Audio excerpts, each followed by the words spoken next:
Have you ever seen an object that rips a memory from the deepest part of your soul? For a young waitress named Era, it was a ring, a sapphire so blue it held the memory of a lost sky. When she saw it on the finger of the fiancé of billionaire Julian Thorne, the most powerful man in the city, she did the unthinkable. In the middle of a packed, silent restaurant, she walked to their table and uttered 9 words that shattered the evening. My mother once owned that ring. What happened next wasn't just a reaction.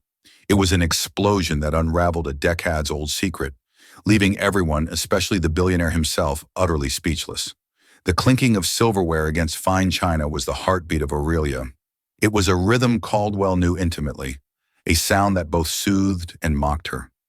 From her station by the service bar, she could see the entire dining room, a gilded stage where New York's elite performed their nightly ritual of wealth and influence. Soft golden light bathed tables draped in heavy white linen, glinting off diamond bracelets and the polished domes of silver cloches.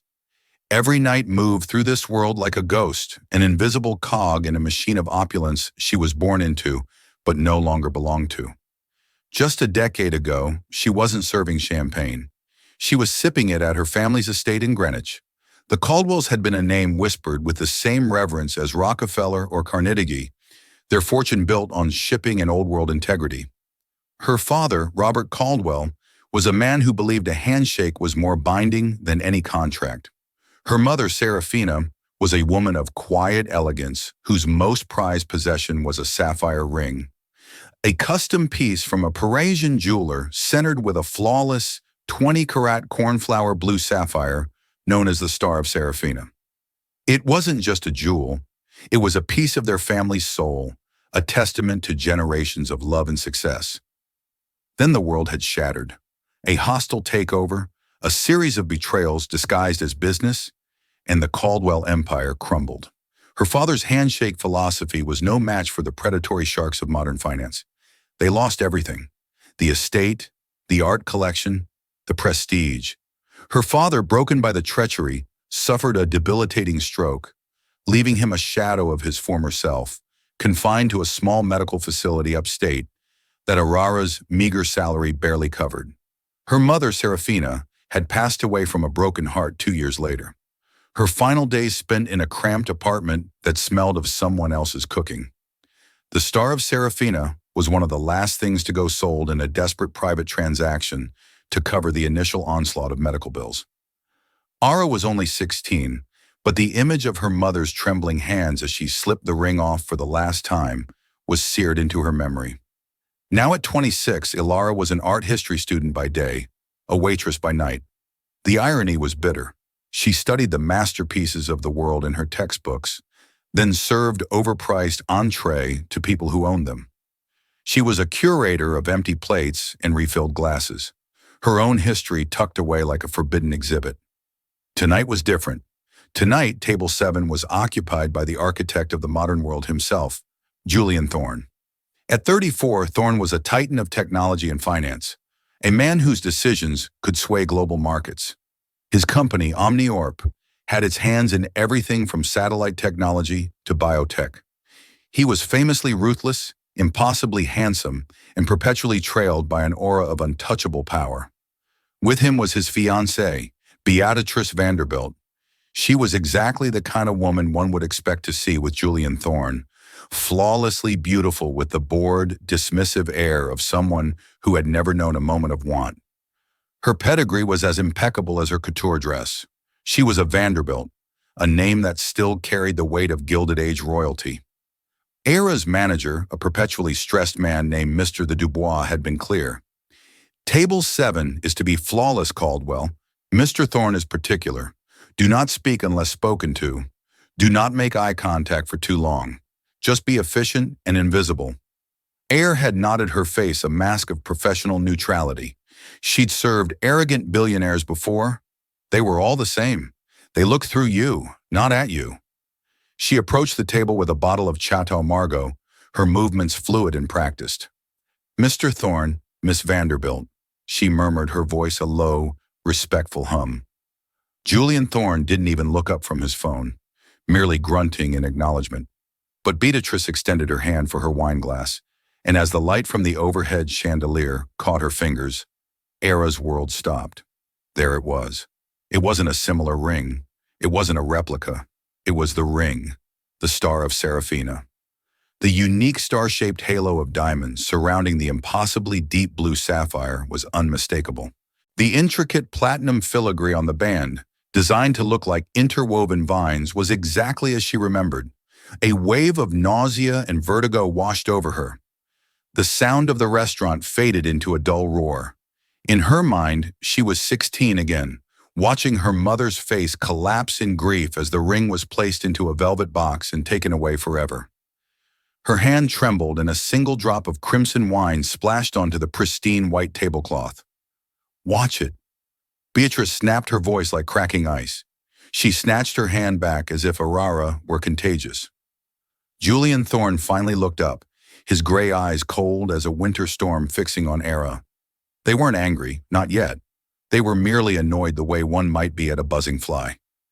"Is there a problem?" he asked, his voice low and dangerous. Ilara's heart hammered against her ribs.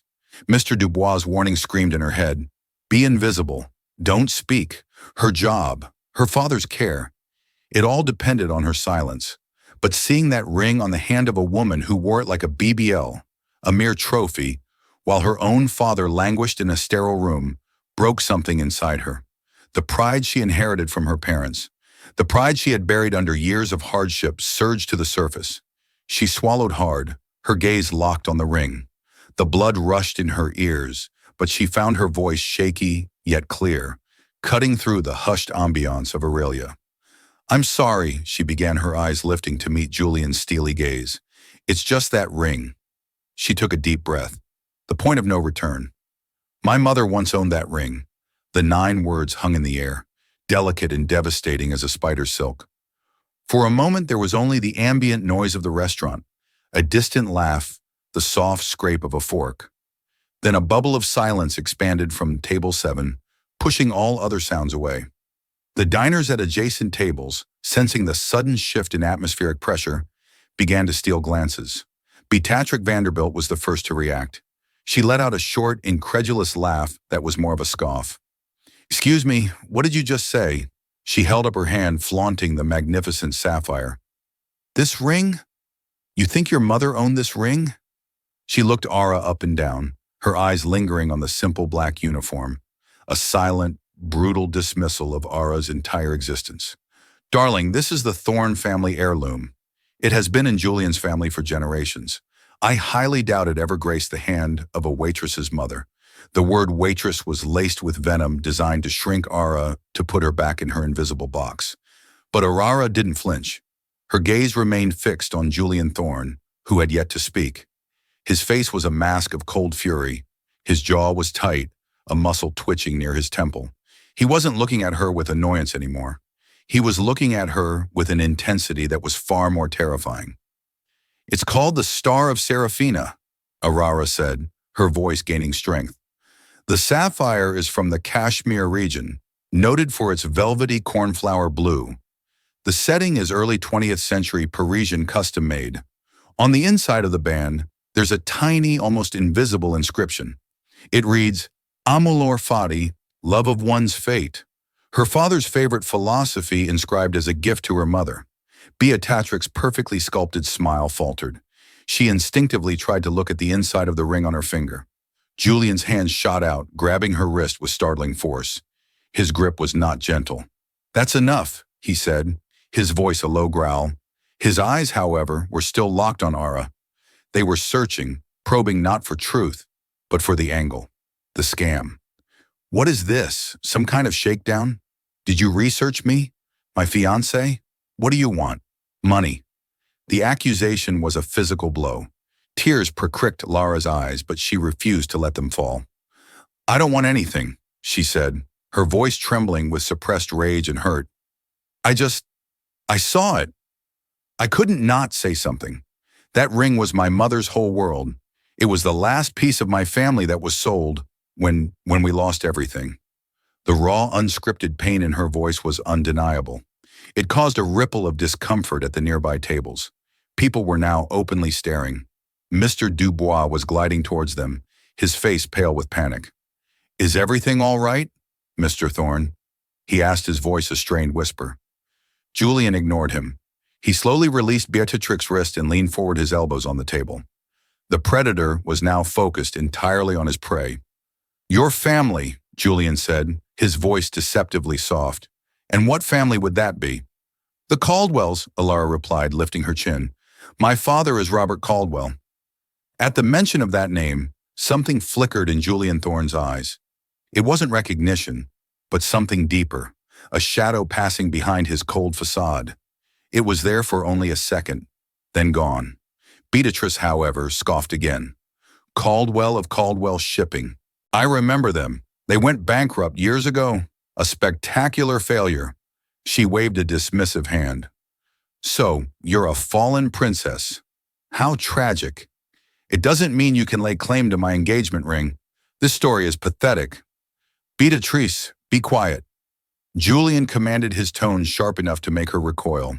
He had not taken his eyes off Alara. The air around the table was thick with tension, vibrating with unspoken history and a looming confrontation. The entire restaurant seemed to be holding its breath. This was the moment, the reaction that would change everything. Era expected him to call security. She expected him to have her thrown out, to mock her, to ruin her. He did none of those things.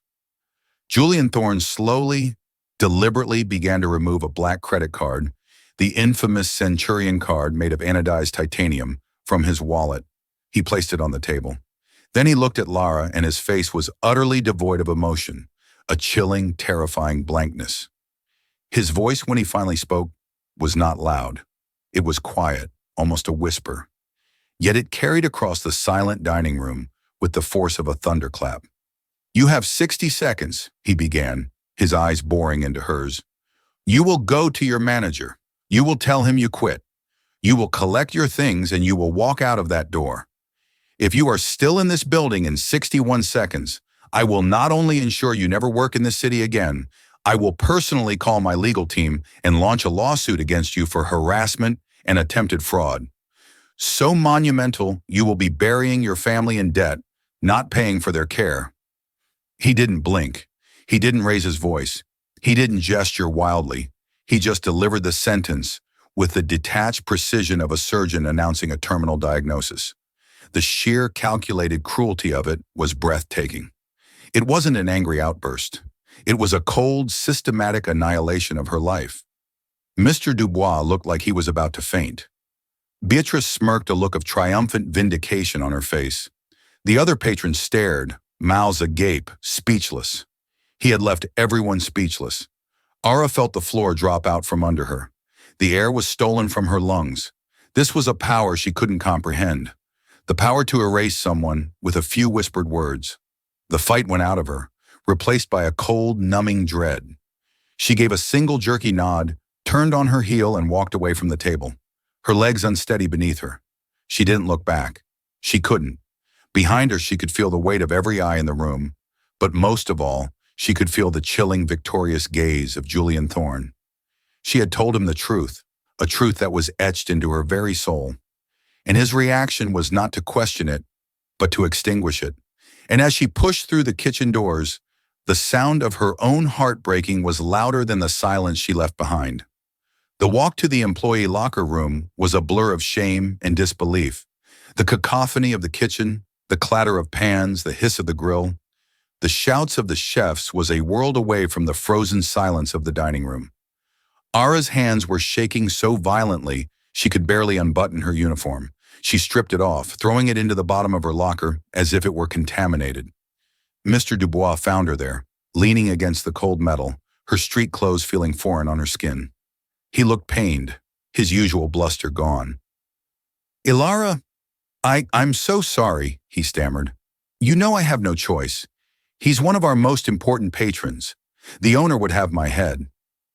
I know, Mr. Dubois, she whispered, her voice. It's not your fault. What were you thinking? He asked, his tone more curious than accusatory. To say that to him. I was thinking about my mother, she said, pulling on her worn-out coat. That's all. She walked out the back alley entrance of Aurelia, the stench of garbage and gourmet food scraps filling the humid night air. The life she had painstakingly pieced together, the job that paid for her father's care. The semblance of stability had been demolished in less than a minute. Julian Thorne hadn't just fired her. He had salted the earth where her life once stood. The weight of his threat pressed down on her, a promise of total ruin. Back in the gilded cage of the restaurant, the atmosphere at table 7 was glacial. Beatrice was pining, flushed with victory. "Well, that's dealt with," she said, taking a triumphant sip of her wine. "The nerve of that girl, a Caldwell. Honestly, it's just sad. She probably saw the ring in a magazine once and concocted that whole sob story." Julian didn't respond. He was staring at the single drop of red wine on the tablecloth, a tiny mar on the perfect white canvas. He should have felt vindicated. He had squashed a nuisance, protected his family's name, and put a delusional nobody in her place. That was how his world worked. Power was a tool, and he used it with precision. So why did he feel a sliver of ice in his gut? Amore fati. He had never looked for an inscription. Why would he? His father, Alistair Thorne, had given him the ring, telling him it had belonged to Julian's grandmother, a Thorne heirloom. It was a story as solid and unquestionable as their family fortune. He had never had a reason to doubt it until now. The girl, Alara Caldwell. Her eyes, there was no cunning in them, no hint of a calculated scam. There was just pain, a deep abyssal grief that he recognized because he had seen a version of it in his own mirror after his own mother passed away. Liars were greedy. Grieving daughters were haunted. She had looked haunted. "Julian, did you hear me?"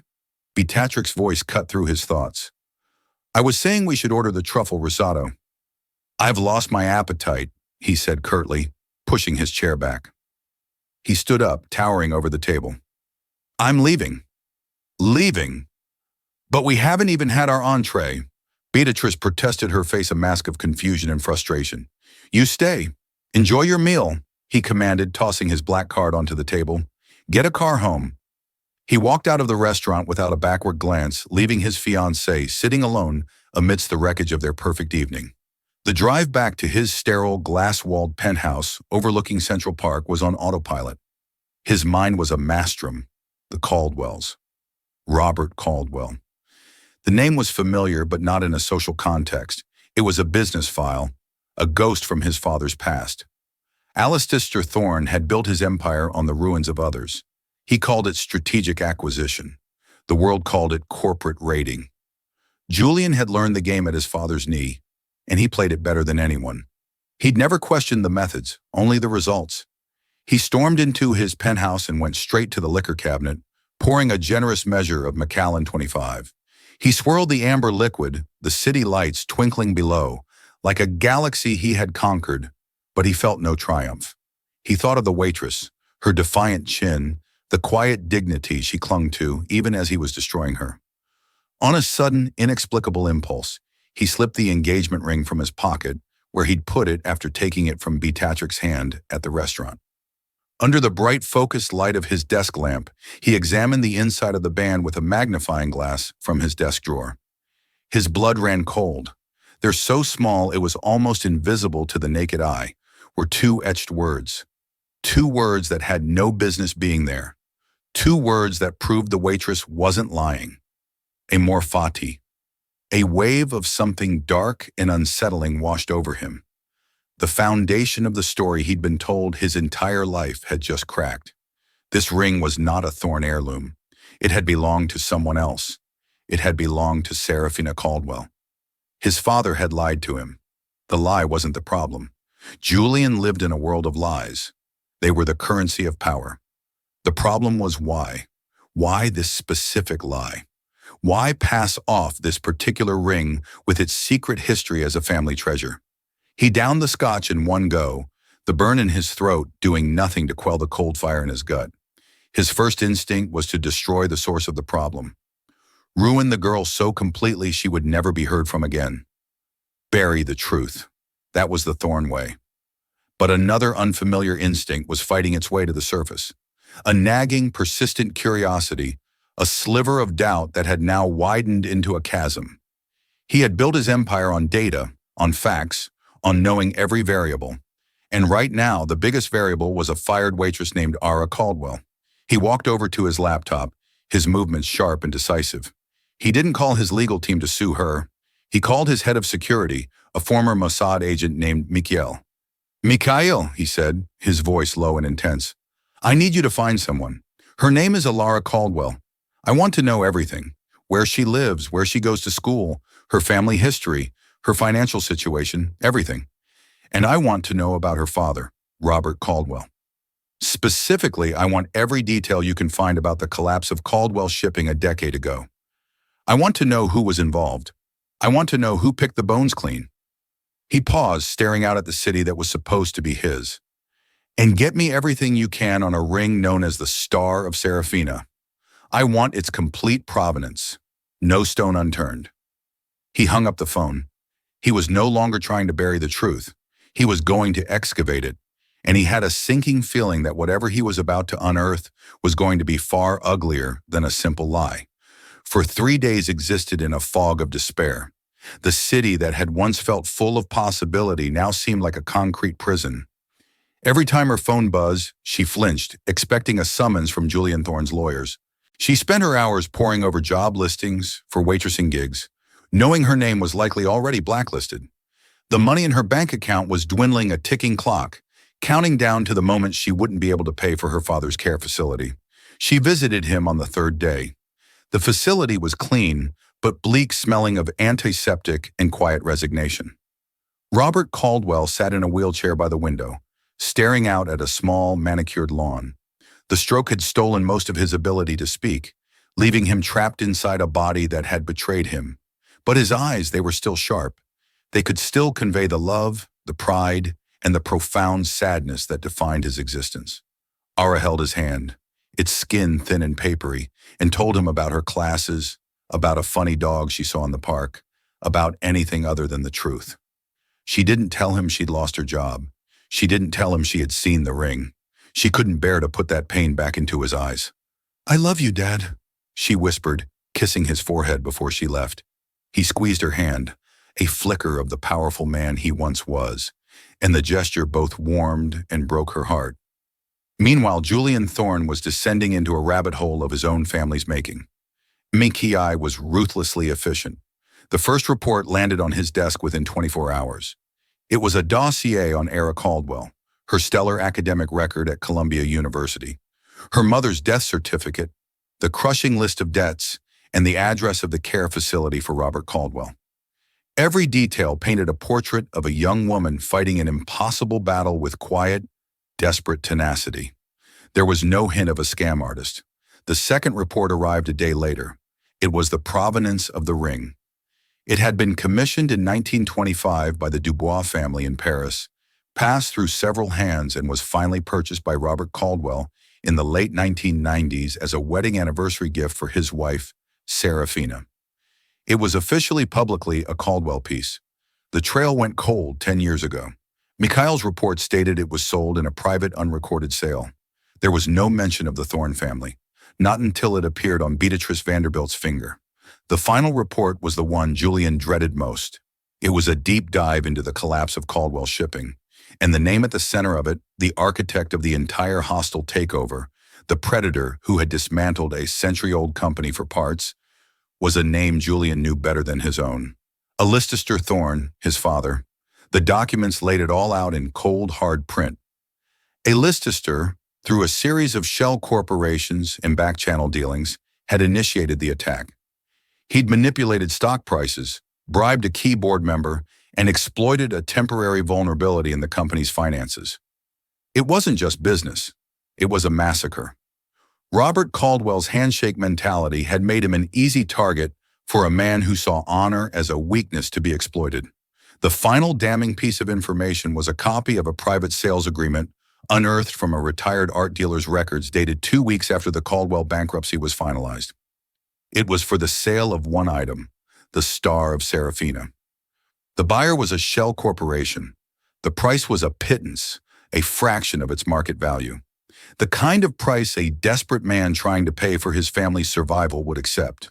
The shell corporation was owned by another shell corporation, which was at the very end of the chain, owned by Thorne Industries, Julian felt a profound, sickening lurch in his stomach. The ring wasn't just a lie.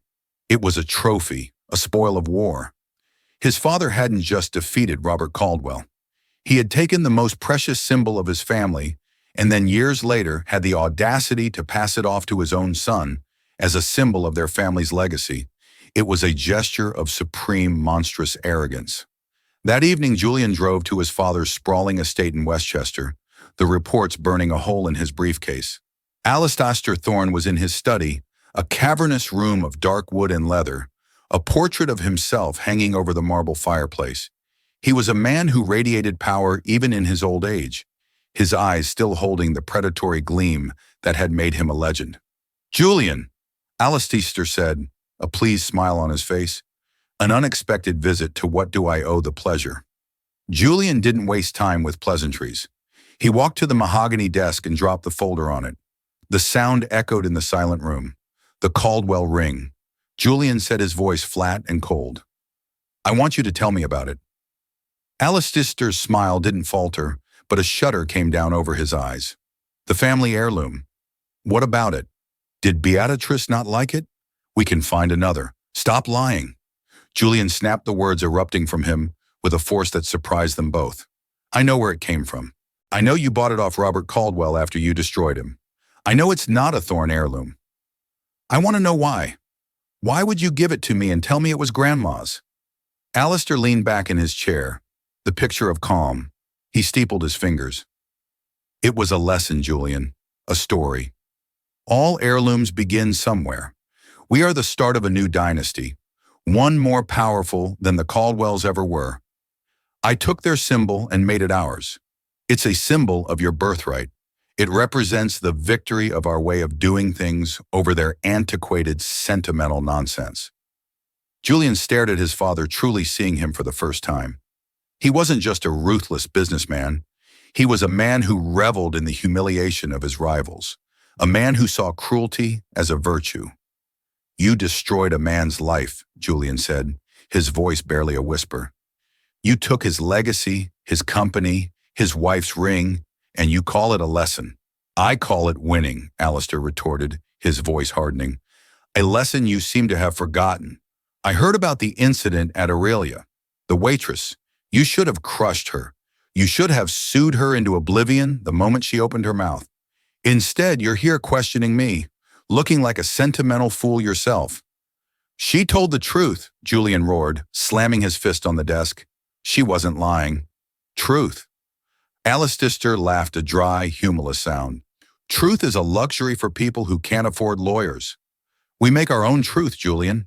I gave you that ring as a reminder of who you are, a Thorne, the son of a winner. Now I suggest you go back to your fiancée, forget all this nonsense, and start acting like it." Julian felt a chasm open between him and his father. He had spent his life aspiring to be this man, to earn his approval, to be even more ruthless, more successful. Now looking at him, all he felt was a profound sense of disgust and shame. The entire foundation of his identity, the legacy he was meant to carry, was built on a bed of lies and cruelty. He picked up the folder, his hands steady now. The rage had cooled into a hard, clear resolve. "No," he said, his voice quiet but resolute. "I think for the first time I'm going to act like a man, not just a Thorne." He turned and walked out of the study, leaving Alistair sitting in the dark, the portrait of his own mug face, mocking him from above the fireplace. Julian didn't know what he was going to do yet, but he knew one thing for certain. He couldn't live with the truth buried, and the only person who deserved to hear it was the one person whose life he had threatened to annihilately destroy. He had to find Caldwell. Finding Aura's apartment was easy for a man with Julian's resources. Getting out of his chauffeured Maybach in her rundown Queens neighborhood was another matter. The building was a pre-war walk-up with crumbling facade and a faint smell of boiled cabbage in the hallway. It was a universe away from his glass tower in Manhattan. For the first time, Julian felt like an intruder, an alien species stepping into a world he had only ever viewed from a great and comfortable height. He found her door number 4B and hesitated. What was he going to say? "Sorry, my father destroyed your family and I threatened to finish the job." He carried a small, heavy velvet box in his coat pocket. It felt like a lead weight on his conscience. Taking a deep breath, he knocked. The door opened a crack, held by a brass security chain. One of Ara's brown eyes, wide and fearful, peered out at him. The instant she recognized him, the fear was replaced by a flash of anger. "What are you doing here?" she demanded, her voice low and tense. "Have your lawyers come to serve the papers personally?" "No," Julian said quickly. "No lawyers. I please talk to you for a moment? It's important." She stared at him for a long moment, suspicion etched on her face. "Why should I talk to you?" "Because I was wrong," he said the words, feeling foreign and clumsy on his tongue. "And because you were right." His admission seemed to stun her more than his threats had. After a tense silence, she slid the chain off and opened the door, stepping back to let him in, but not welcoming him. Her apartment was tiny but clean. Books were stacked on every available surface, art history texts next to worn paperbacks. A small desk was cluttered with notes for her studies. On a small end table was a single frame photograph of a beautiful smiling woman wearing the star of Serafina. Serafina Caldwell. The reality of his family's actions hit him with renewed force. "You have 5 minutes," Ilara said, crossing her arms. She stood by the window, putting as much distance between them as the small room would allow.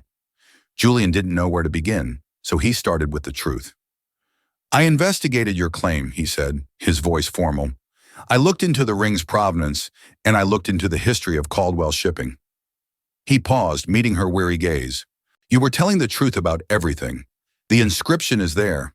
The ring belonged to your mother, and my father, Alistair Thorne, was the man behind the hostile takeover that ruined your family."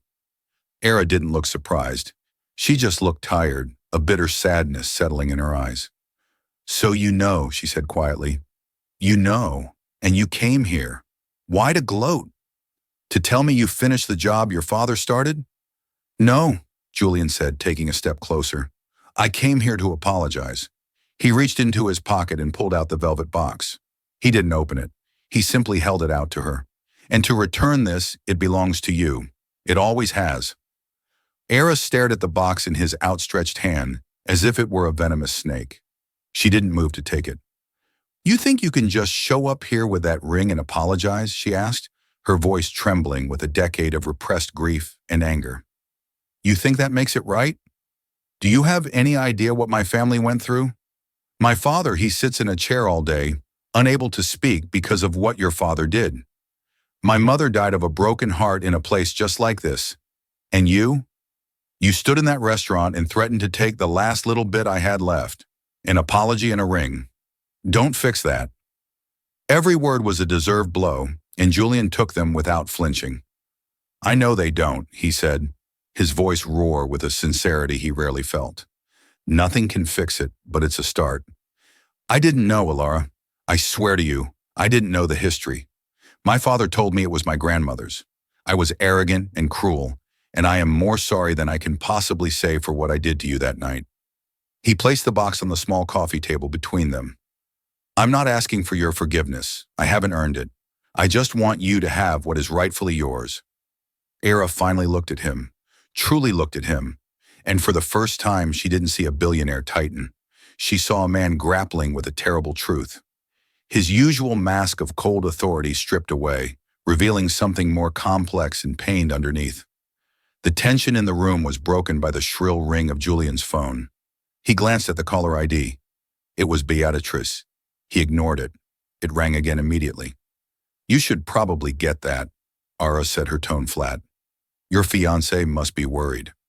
"She's not my fiancé anymore," Julian stated simply.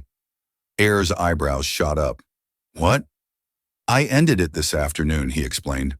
"When I confronted her with the truth about the ring, her only concern was how much it was worth and whether I would be buying her a bigger one to replace it, she said. She said she didn't want to be associated with your family's drama."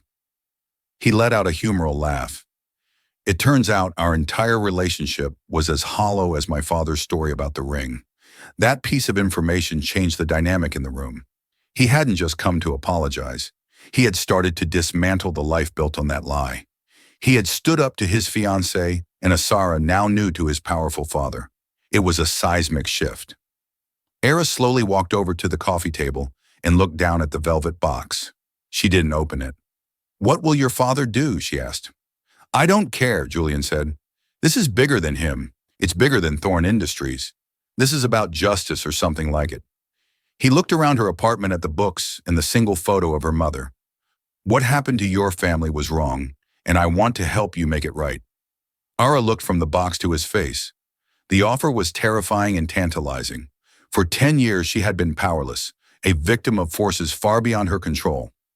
Now the son of her family's destroyer was standing in her living room offering her the one thing she had never dared to hope for a chance to fight back. She finally reached out and picked up the velvet box. Her fingers trembled as she opened it. The star of Serafina winked up at her, its blue depths seeming to hold all the sorrow and beauty of her past. She closed the box with a soft click. "Okay, Thorn," she said, her voice steady and clear, her eyes locking with his. "Let's talk about justice." The small apartment, once a symbol of Ara's reduced circumstances, became the unlikely headquarters for their alliance. The power dynamic had irrevocably shifted. It was no longer a billionaire and a waitress. It was two people bound by a shared ugly history, seeking a truth that could either redeem them or destroy them both. Julian, accustomed to commanding boardrooms and leveraging billions, found himself deferring to Ara's knowledge of her family's history. She brought out old company ledgers, her father's diaries, and letters that painted a vivid picture of Caldwell Shipping before its fall. It was a company built on trust and a sense of family among its employees, a stark contrast to the cutthroat, impersonal machine of Omni-P. "My father's partner, a man named Marcus Blackwood, betrayed him," Ara explained one evening, pointing to a name in one of the diaries. "My father trusted him like a brother. According to his journal, Marcus was the one who convinced him to take on a risky level of debt for a new fleet expansion right before a manufactured slump in the market. It left the company vulnerable. It was the opening your father needed. Julian took the information and fed it to Mickey's team. Within a day, they had a financial trace. Marcus Blackwood had received a multi-million-dollar payment from one of Alistair's shell corporations 2 months after the bankruptcy. He was now living a life of quiet luxury in the Cayman Islands. It was the smoking gun. Their collaboration was intense. They spent long hours together, fueled by coffee and a mutual burning need for resolution. Julian saw the brilliant analytical mind that had been hiding behind a waitress's apron. Ara, in turn, began to see past the arrogant corporate raider to the man beneath a man deeply wounded by his father's deception and desperate to carve out a moral identity of his own. A strange intimacy grew between them. It wasn't romantic, not yet. It was something forged in the crucible of their shared mission, a deep and abiding respect. He would watch her, lost in thought, her brow furrowed as she deciphered a line from her father's notes, and feel a sense of admiration he had never felt for the polished, superficial women in his own circle. She would listen as he ruthlessly dissected a financial document, his mind, a weapon of incredible precision, and see the potential for that weapon to be used for good. The ring. The star of Serafina sat on the coffee table during their meetings, a silent witness. Ara never wore it. She said it felt wrong, tainted by the journey it had taken. "It won't feel right on my finger," she told him, "until my father's name is cleared." The biggest challenge remained Alistair Thorn. As soon as Julian began digging deeper, his father fought back. Julian found his corporate accounts frozen, his access to certain company resources revoked. Alistair was sending a clear message: "Stop this, or you will be cut off." One afternoon, Julian returned to his penthouse to find Alistair waiting for him, his face like a thundercloud. "This little quest of yours ends now," Alistair seethed. "You are jeopardizing a multi-billion-dollar enterprise for the sake of some sob story from a girl who should be serving you coffee. You are a thorn. Start acting like it." "I am," Julian replied calmly, loosening his tie.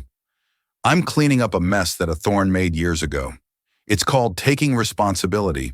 You should try it sometime." "Responsibility?" Alistair scoffed. "Let me tell you about responsibility. It's to your shareholders, to your legacy, to the family name. not to the ghosts of failures you walk over on your way to the top. I'm warning you, Julian. Drop this or I will disown you. You will lose everything. I've already lost the one thing I thought I had. Julian said, his voice quiet. My respect for my father. The finality in his tone shook Alcester. He saw that his threats were useless. Julian was no longer the son who craved his approval. He was his own man. Enraged, Alistair left. But the war had just begun. The final piece of the puzzle was a man named Richard Sterling, the former chief financial officer of Caldwell Shipping, a man who had vanished after the collapse. Alara remembered him as a kind, nervous man who was devoted to her father. After weeks of searching, Mikhail's team located him living under a different name in rural Vermont, working as a high school math teacher. Julian and Ara flew to Vermont themselves. They found Sterling in a modest clapboard house. He was older, grayer, and his eyes were filled with a decade of fear. At first, he refused to speak, terrified of Alcester Thorne's reach. But then Ara spoke. She didn't talk about stocks or takeovers. She talked about the company picnics. She talked about how Sterling had taught her to play chess in her father's office. She talked about how her father, Robert Caldwell, had considered him family. Tears welled in the old man's eyes. The dam of his silence finally broke. He confessed everything. Alcester Thorne had not just bribed Marcus Blackwood. He had blackmailed Sterling using a personal indiscretion from his past to force him to cook the books, making the company's position look far worse than it was and creating the panic that led to its collapse. Sterling had lived with the guilt ever since. He agreed to sign a sworn affidavit detailing Alistair's crimes. With Sterling's testimony and the financial evidence of the bribe to Blackwood, they had everything they needed. They had the undeniable truth. The question was what to do with it. A public lawsuit would be messy, a media circus that would devastate what was left of both their families. There's only one way this ends, Julian said as they flew back to New York. It's not in a courtroom. It's in the boardroom. He called a special emergency meeting of the Thorne Industries Board of Directors. It was an unprecedented move, a direct challenge to his father's authority as CEO and chairman. He was risking everything, his position, his inheritance, his entire future. He and walked into the towering Thorne Industries building together. The employees stared as Julian, the heir apparent, strode through the lobby with the former waitress at his side. They were not a couple. They were partners, soldiers marching into their final battle. The truth was their only weapon. The boardroom at Thorne Industries was on the 80th floor, a cathedral of glass and steel overlooking the city. It was Alistair Thorne's throne room, and he sat at the head of the long marble table, his face a mask of cold fury.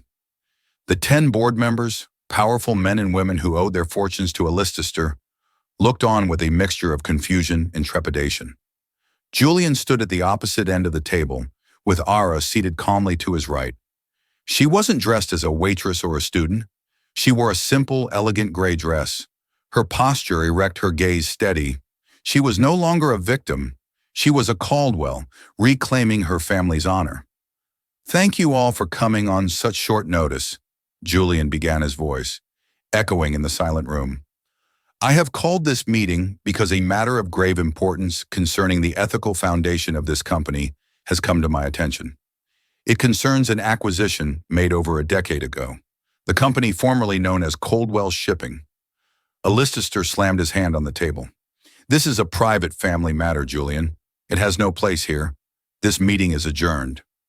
It ceased to be a family matter, Julian retorted, his voice cutting through his father's bluster when company funds were used to bribe, blackmail, and fraudulently dismantle a competitor. And it became a board matter when the CEO of this company began using his corporate power to obstruct an investigation into those crimes. He proceeded to lay out the entire story, his presentation as precise and devastating as a legal indictment. He presented the bank records proving the bribe to Marcus Blackwood. He read key passages from Richard Sterling's sworn affidavit detailing the blackmail. His narrative was cold, factual, and undeniable. He stripped away the myth of Alcester Thorne, the brilliant strategist, and revealed the truth, Alcester Thorne, the criminal. The board members shifted uncomfortably in their seats. They were loyal to Alcester, but they were more loyal to the company's stock price and their own reputations. A public scandal of this magnitude would be catastrophic. Finally, Julian looked directly at his father. The evidence is overwhelming. It is clear that Alistair Thorne acted illegally and unethically, exposing this company to immense legal and financial risk. Therefore, I am formally making a motion for his immediate removal as CEO and chairman of the board, effective immediately. A stunned silence fell over the room. Julian had not just challenged his father, he had declared war on him in front of his own court. Alistair rose to his feet, his face purple with rage. "You ungrateful whelp," he spat at Julian. "You would throw away your own father, your own legacy for her." He gestured contemptuously at Aurora. Era met his gaze without flinching. "He isn't doing this for me," she said, her voice clear and strong. "He's doing this for the name you tarnished, the name Thorne. That was the final blow. The board saw it. Then this wasn't just about the past, it was about the future. They could side with the corrupt aging lion or with the young principled leader who was trying to save the company from his father's sins. One by one they voted. It was almost unanimous. Alistair Thorne was stripped of his titles and forced into retirement. His reign was over. Julian was voted in as the interim CEO. In the aftermath, Julian didn't seek to destroy his father further. The public story was that Alistair was stepping down for health reasons. But in the circles where it mattered, the truth was known. The real justice was not in a prison sentence, but in the quiet, complete dismantling of his power and reputation. The most important part of the resolution happened privately. Julian, as head of Thor Industries, drew up a settlement. It wasn't charity, it was reparations. A significant sum was transferred to a trust for the Caldwell family, enough to ensure Robert Caldwell would receive the best care for the rest of his life, and to restore a measure of the wealth that had been stolen. Furthermore, Julian established a charitable foundation in Seraphina Caldwell's name, dedicated to promoting ethical business practices. A week later, Julian found Dara at her father's care facility. She was sitting with him by the window, and for the first time in years, she saw a genuine, peaceful smile on her father's face. Julian waited until she came out. "How is he?" "He's better," Era said, a real smile gracing her own lips. "The new facility is wonderful. He seems at peace. He knows.